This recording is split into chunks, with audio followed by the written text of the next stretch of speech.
Alright, before we dive in, ask yourself this. Can a license plate prove who is actually driving? Because that's exactly what this case hangs on. Let's see how thin the ice gets. How do you know it was her that was driving? The license plate matched So? the one with the, Yeah, I understand. Do we have anyone that puts her in the car driving? yeah, the witness, judge, they, Actually sees it's her? no, but the witness sees the license plate as a description of the vehicle, and when officers search the license. All right, Ms. Wilsheimer, you're charged with driving while intoxicated. You're facing up to 6 months in jail and or a $2,000 fine. You're going to do probable cause. You have the right to remain silent. Anything you say can or will be used against you. You have the right to have an attorney present. If you cannot afford one, one will be appointed to you, ma'am. I see that you're also charged with failure to comply with duty and striking an unattended vehicle as well. You're also facing up to 6 months in jail and or $2,000 fine on that one as well. Okay.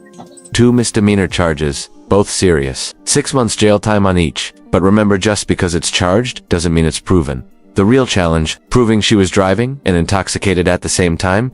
On October 31st of 2024, officers received a call for service regarding an intoxicated female driving a white that hit several vehicles on a public roadway. Upon arrival, officer made contact with the wheel witness, who advised that the defendant hit a Subaru on the 11700 block of Idlebrook in Harris County, Texas. Officers searched the license plate on the defendant's vehicle, and it went to the registered owner's address. Upon arriving at the residence, officer observed a white BMW matching the description and noticed fresh damage on the front passenger side of the vehicle. Officer made contact with the defendant's wife, who stated the last person operating the motor vehicle was the defendant. Upon contact with the defendant, she admitted to hitting a vehicle. HGN was attempted, but the defendant was unable to follow simple directions, and the officer was unable to get accurate results, and the defendant refused other SFSTs.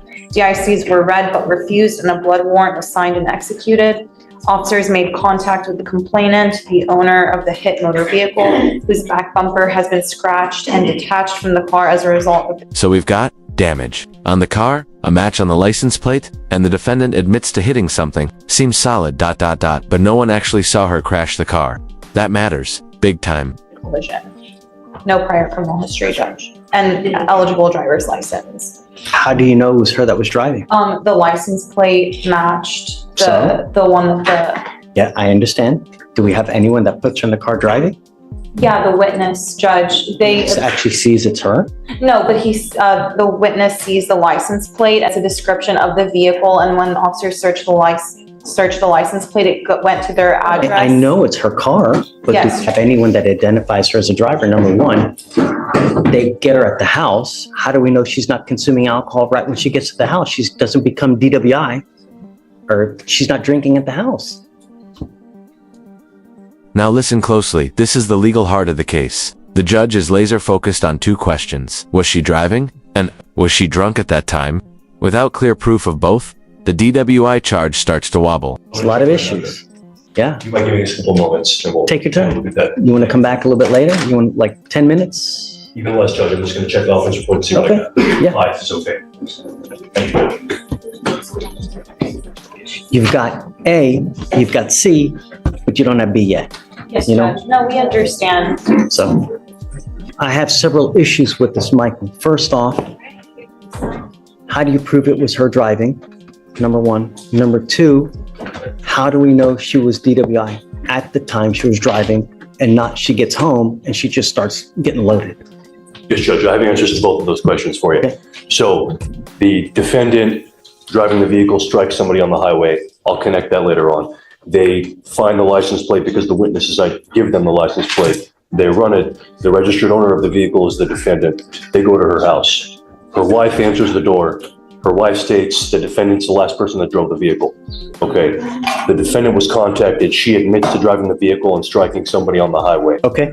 And she admits, I'm sorry, she first admits that she was driving and drinking, but she did not admit to striking somebody on the highway. Later on, when she gets to JPC, she admits, okay, I was drinking, but I didn't strike somebody on the highway. So she has multiple inconsistent statements. First, she says, yes, I struck somebody, but I wasn't drinking. Then she goes to JPC and then she says, right before they do the blood draw, because she declines the breath test and they say, okay, we're gonna get a warrant. We're gonna get your blood anyways and know your alcohol content. She says, okay, well, I was drinking. but I didn't strike somebody on the highway. And I wasn't driving. Okay. But the witness identifies. The failure, right, to the FSGI. Well, she admits to drinking, Judge, while driving. That in and of itself is not sufficient. You know, at the time, we don't know. Does she have bloodshot eyes, slurred speech? Do we know? All we have is just one admission of drinking. That's it.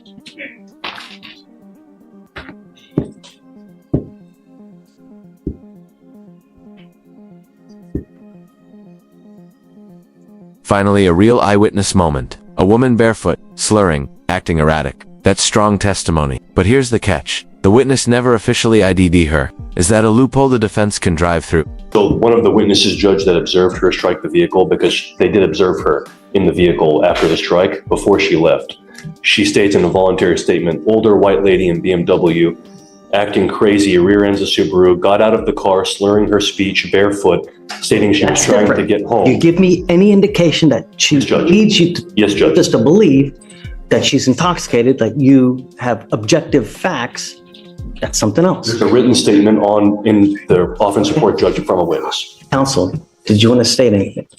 Number one, Judge. Did you want to say anything? No, Judge, I mean, I just agree with you. I think it's hard, again, put her behind the vehicle. They say they have a witness. The witness never really ID'd her, gave her just kind of a description, but didn't really ID and say, the officer never brought her to the scene. That's the first. And there it is. Probable cause. The bar is low just enough to move forward, not enough to convict. This judge knows the difference. He's sending it to court, but not without raising every red flag in the book. Or anything like that. Two different admissions, though. That's how we connect that, right? And then my other concern was whether she was intoxicated, right?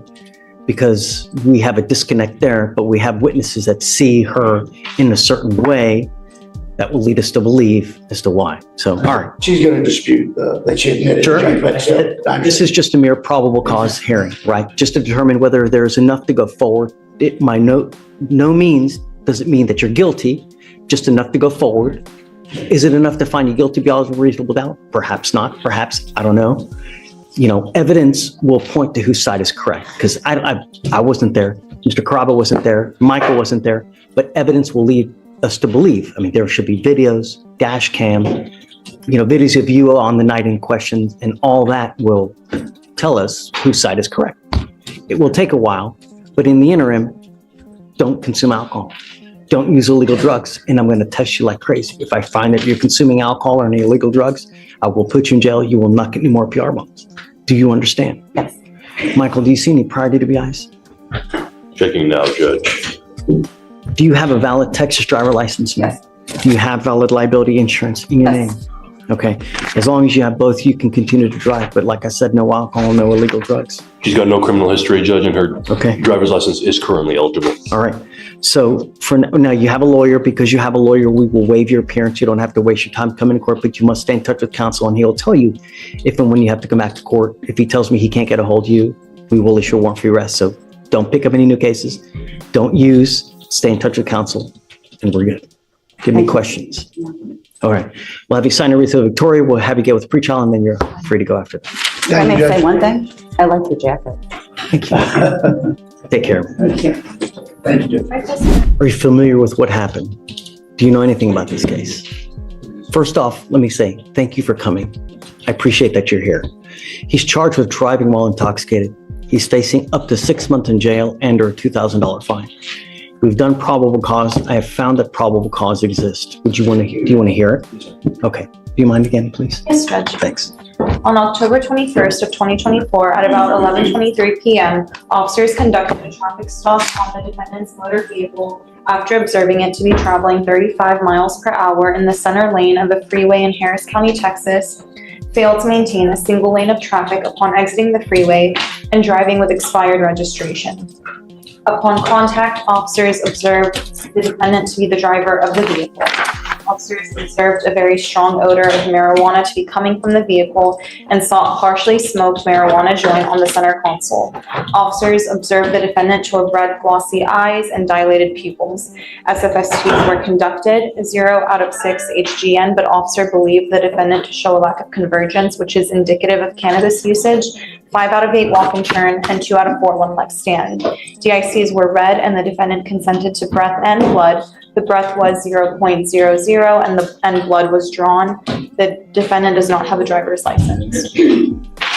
That's what's happened. No more marijuana. I'm sending you now for a drug test. I want to know what, if anything, is in your system, and you're to come right back. If you fail to go take the test, if you fail to come back, I will revoke your bond. You do not have a Texas driver license. You are not allowed to drive. I am also making that a condition of your bond. Do you understand? Sir. You are 17 years old. You have your life ahead of you. You are doing nothing at this point when you should be, at a minimum, in high school trying to get your degree. I am now also making that a condition of your bond. You are to get back into high school or get your GED. And I'm going to bring you back in 2 weeks, and I want to see what you have done to start that. If you've done nothing, it's not going to go well. Do you understand, Mr. Cuellar? Yes, sir. He lives with you. He actually does. He actually lives with me now, but he just got here like 2 weeks, like maybe a couple weeks ago. So he's been living with his grandparents out of Victoria. Okay. He's not even from there. Is he behaving with you? Okay. The whole point has been kind of like a problem with him living down there. So that's why I got him to try to get him. Has he been having a lot of issues down there? Not that I know of. I don't know of the issues down there. I'm just becoming aware. You know what I'm saying? We just kind of like connected and trying to make everything right now. This is not a good way to start through your life. You look high as hell right now, Mr. Cuellar. I mean,